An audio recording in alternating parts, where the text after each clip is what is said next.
गुरुजी का संदेश फैलाने और एनिमेटेड वीडियोस बनाने में हमारा सहयोग करें। ज्वाइन बटन दबाकर हमारे मेंबर बने या थैंक्स बटन दबाएं।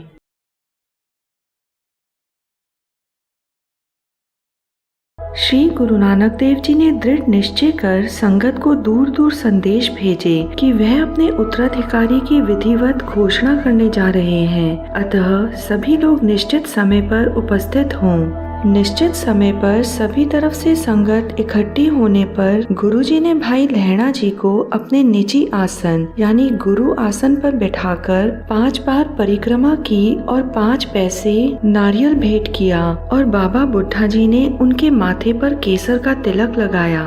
उसके बाद गुरुजी ने स्वयं दंडवत प्रणाम कर भाई लहणा जी को अपना गुरु स्वीकार कर घोषणा की कि आज से गुरु पदवी भाई लहणा जी को अपना निजी स्वरूप देकर गुरु अंगद देव के रूप में सौंप रहा हूँ। अतः आप सभी संगत भी शीश झुकाकर नम्रता पूर्वक प्रणाम करें अथवा मस्तक झुकाकर अभिनंदन करें। गुरुजी ने उस समय गुरु शिष्य के नाते को बदलकर एक नई परंपरा की आधारशिला रखी, जिसके अनुसार शिष्य को गुरु बनाकर और स्वयं शिष्य बनकर शीश झुका दिया। परिवार के सदस्य तथा संगत यह सब देखकर बहुत चकित हुई, किंतु गुरुजी ने तो दीपक से दीपक जलाकर उसे प्रकाशमान कर दिया था तथा साथ में अपनी समस्त पूंजी वाणी की पोथी यानी शब्द गुरु, जिसकी उन्होंने अपने प्रचार दौरों के समय घटनाक्रम के अनुसार रचना की थी, उसे अपने इस परम भक्त शिष्य को सौंप दी, जो कि अब गुरु ज्योति प्राप्त कर चुके थे।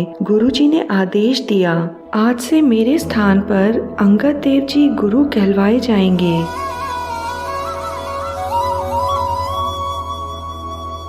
श्री गुरु अंगद देव जी को गुरु गद्दी पर बैठाने का शुभ कार्य दिनांक 7 सितंबर 1539 को संपूर्ण हुआ, किंतु अंगद देव जी यह सब सहन नहीं कर पाए कि गुरुजी ने उनके कदमों पर शीश झुकाए। उन्होंने सहज में ही अपने पैरों को शाप दे दिया और कहा, इन पैरों पर कुष्ठ हो जाए।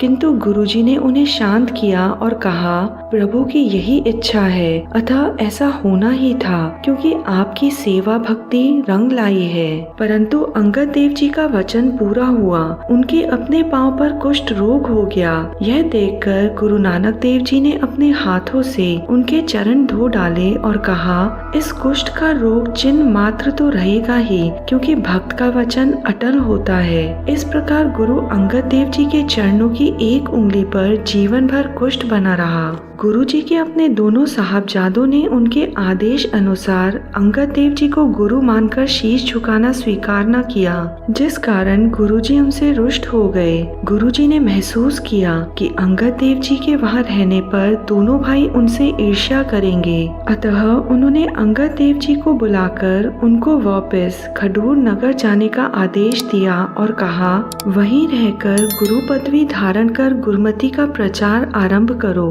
गुरु अंगद देव जी ने आज्ञा का पालन तुरंत करते हुए करतारपुर नगर को छोड़ दिया और खडूर नगर पहुंचकर साधना में लीन हो गए।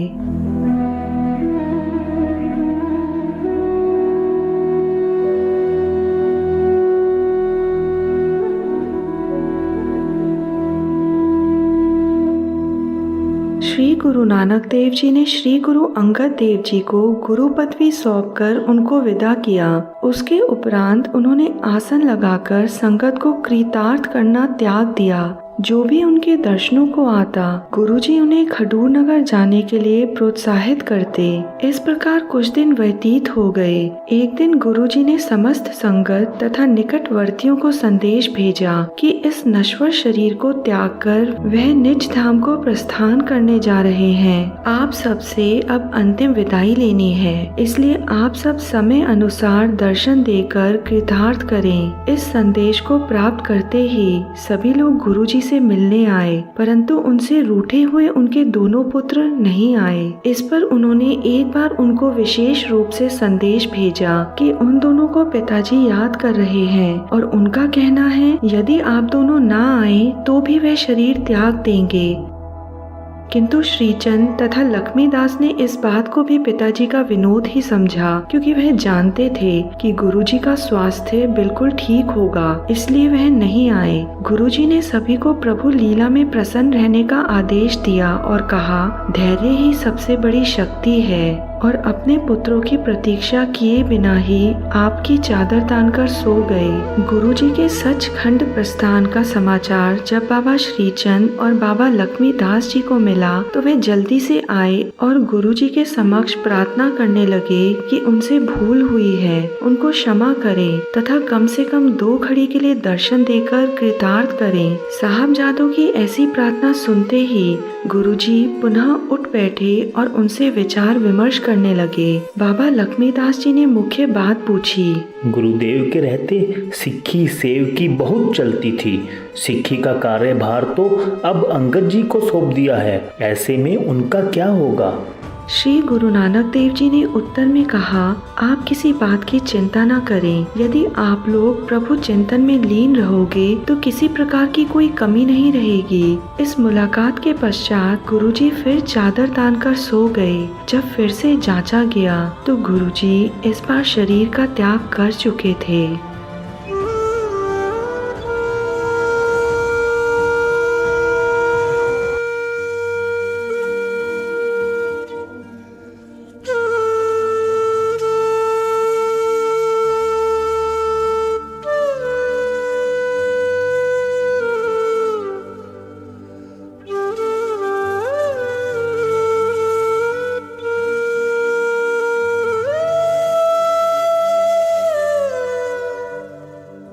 शोक सभा का आयोजन किया गया। नगर के प्रमुख नागरिक उपस्थित हुए। कुछ विवेकशील व्यक्तियों ने गुरुजी की अंतिम इच्छा तथा आदेश जानने चाहे कि उनका पार्थिव शरीर किस विधि अनुसार प्रकृति में विलय किया जाए, क्योंकि गुरुजी पुरोहित वर्ग के कर्म कांडों पर विश्वास नहीं रखते थे। श्री गुरु नानक देव जी ने इस विषय पर कोई वसीयत भी न की थी, न ही किसी को इस विषय पर उनसे पूछने का कभी साहस हुआ था। उन दिनों भी अंतिम संस्कार के लिए 2 विधियों का प्रचलन था, एक वैदिक रीति से अंत्येष्टि तथा दूसरी मुसलमानी शरहा अनुसार दफन करना। किंतु गुरुजी ने तो समस्त जीवन इन दोनों प्रणालियों से ऊपर उठकर निरपक्ष जीवन जिया था। उनका नारा था, न हम हिंदू न मुसलमान, अर्थात मैं परम ज्योति का सेवक एक इंसान मात्र हूँ। इसलिए उन्होंने बचपन में जनेऊ भी धारण करने से साफ इनकार कर दिया था, क्योंकि उनका मत था कि उसको धारण करने से समाज में जाति वर्ण भेद के नाम पर बुराइयां उत्पन्न होती हैं तथा बहन भाई में भी नारी पुरुष के नाम पर मतभेद उत्पन्न किए जाते हैं, जबकि दोनों को समाज में बराबर के अधिकार मिलने चाहिए। गुरुजी ने अपने समस्त जीवन काल में जहां हिंदू समुदाय के कर्म कांडों, आडंबरों तथा पाखंडों का विरोध किया, वहां इस्लाम की रूढ़िवादी विचारधारा का भी कड़े शब्दों में खंडन किया। अतः उन्होंने मानव समाज का नए रूप में पथ प्रदर्शन किया। कुछ लोगों ने प्रस्ताव रखा कि गुरुजी की राय जानने के लिए उनकी वाणी से सीख ली जाए। इस पर प्रमुख सेवकों ने उनकी वाणी के कुछ विशेष शब्द, जो कि मृतक संस्कार के लिए थे, जिनमें जन साधारण के लिए सुंदर संदेश था, प्रस्तुत किए। अरे भाई, गुरु साहिब ने अपनी लिखी वाणी में इस बात पर जिक्र किया है कि मृत शरीर को जलाना चाहिए या दफनाना चाहिए। मैं आपको वाणी पढ़कर सुनाता हूँ। गुरु साहिब ने कहा है कि मुस्लिम यह समझते हैं कि जिन लोगों को मृत्यु के बाद जलाया जाता है तो वे दोजक यानी नरक की आग में जलते हैं, परंतु वे भूल जाते हैं कि कभी कभी जिस स्थान पर मुस्लिमों को दफनाया जाता है वह मिट्टी भी कुम्हार के हाथ में लग जाती है और कुम्हार उस मिट्टी को बर्तन बनाने के लिए ले जाता है और उसको घड़कर मिट्टी के बर्तन और ईंटें बनाता है और अंत में मुस्लिम की कब्र की मिट्टी भी आग में जलती है और पुकार करती है और रोती है। इसलिए मुक्ति का जलाने और दफनाने से कोई संबंध नहीं है। हे नानक, जिस करतार ने इस जगत को रचा है वो ही इस भेद को जानता है। आगे सुनो भाइयों, गुरुजी ने क्या कहा है। मरने पर कोई जलाए जाते हैं, कोई दबाए जाते हैं, एक को कुत्ते खाते हैं कोई जल प्रवाह कर दिए जाते हैं और कोई सूखे कुएं में रख दिए जाते हैं। पर हे नानक, शरीर को जलाने दबाने आदि से ये पता नहीं लग सकता कि रूहें कहाँ जा बसती हैं। इस रचना को सुनकर सभी ने एक मत होकर कहा कि गुरुजी की इच्छा अनुसार परंपरा से ऊपर उठकर कोई नई विधि अनुसार बिना कर्म कांड के उनका अंतिम संस्कार कर दिया जाए। इस पर गुरुजी का शरीर जल प्रवाह कर दिया गया, जिससे उनकी इच्छा अनुसार उनकी कोई समाधि अथवा यादगार ना तैयार की जा सके।